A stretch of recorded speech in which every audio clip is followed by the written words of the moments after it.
Okay, now we'll take up the new module, that is taxation. In this taxation, we'll discuss what is actually tax and what are the various types of taxes.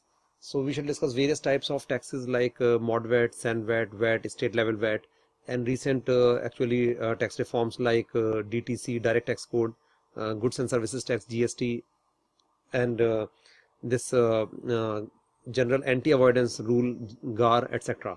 We'll discuss also tax reforms like on the recommendation of Chilaya committee.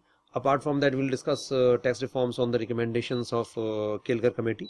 So we shall discuss India's tax structure and tax reforms as well in this module. So we'll start with actually the basics. What is tax first of all? So tax is a compulsory payment by an economic unit to government without any quid pro quo. Quid pro quo means there is nothing to be paid back by government against the payment of taxes. Actually, tax is different from a charge or fee. Fee or charge is paid for some particular service, but tax is not paid for a particular kind of service. If you are paying, for example, house tax, you can't actually say that please construct the road in front of my house since I'm paying house tax. So there is no such relationship between the payment of taxes and any benefit provided, benefit provided by government to the taxpayer. And so that is a tax is a compulsory payment without anything in return. Now next we'll discuss actually one term is cess, surcharge. Surcharge actually is it is a kind of tax on another tax. So it is a charge, or we can say tax, or we can say additional charge. So it is a tax, or we can say additional charge on a tax. So surcharge is the additional charge on a tax. So although in some books it is written it is a tax on tax, but technically it is not a tax in itself. It is an additional charge on a tax.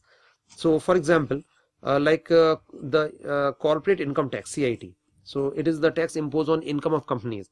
So corporate income tax, the tax rate is actually 30%. So 30% is the tax rate under CIT.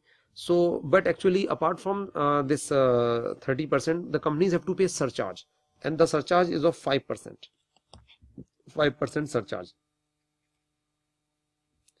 So what does it mean? It means that the companies have to pay 30% plus, and as you know that surcharge is a tax on a tax or additional charge on a tax. So it is an additional 5% additional charge on a tax.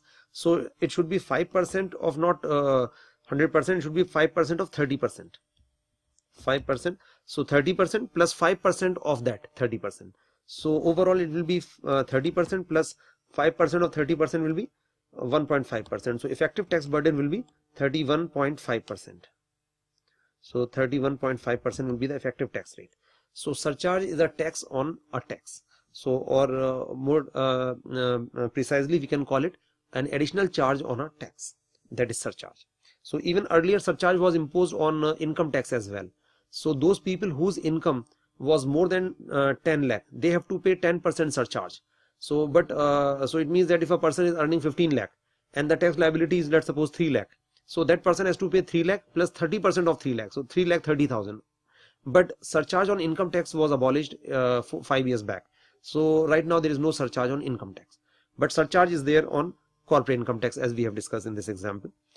Now actually what this is surcharge, and the term which is somewhat similar to surcharge is cess, CESS. Cess actually it is also a tax on tax, or we can say additional charge on a tax which is imposed for a specific purpose. Actually revenue collected from cess is used for a specific purpose only.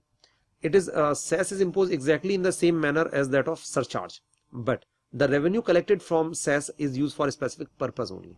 Okay, so I repeat, cess is a additional charge on a tax which is imposed for to finance a specific activity. So it is imposed in the same manner. For example, and normally the purpose is prefix. The name of that purpose is prefix. For example, education cess. So overall it is 3%. Although initially government imposed education cess of 2%, then 1% additional cess was added, and that 1% additional cess is for higher and secondary education cess. Higher and secondary education cess 1%.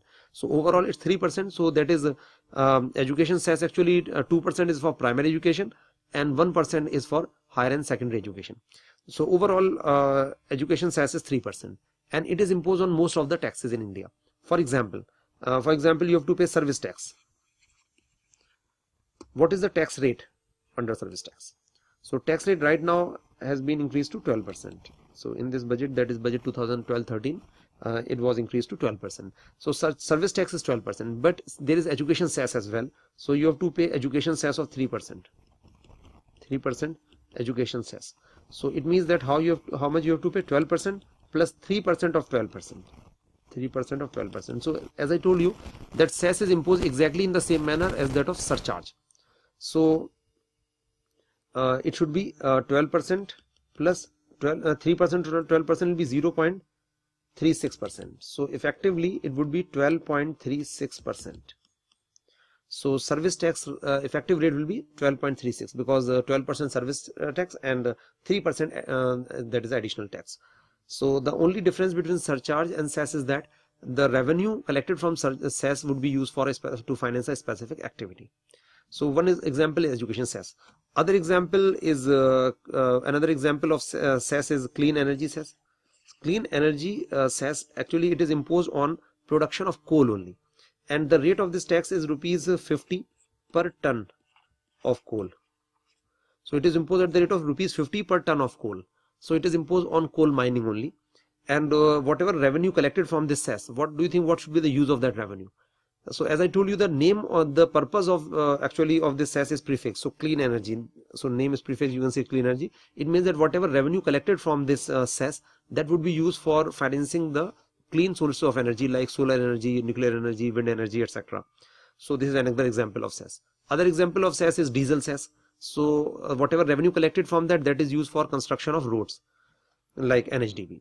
So this is the difference between cess and surcharge.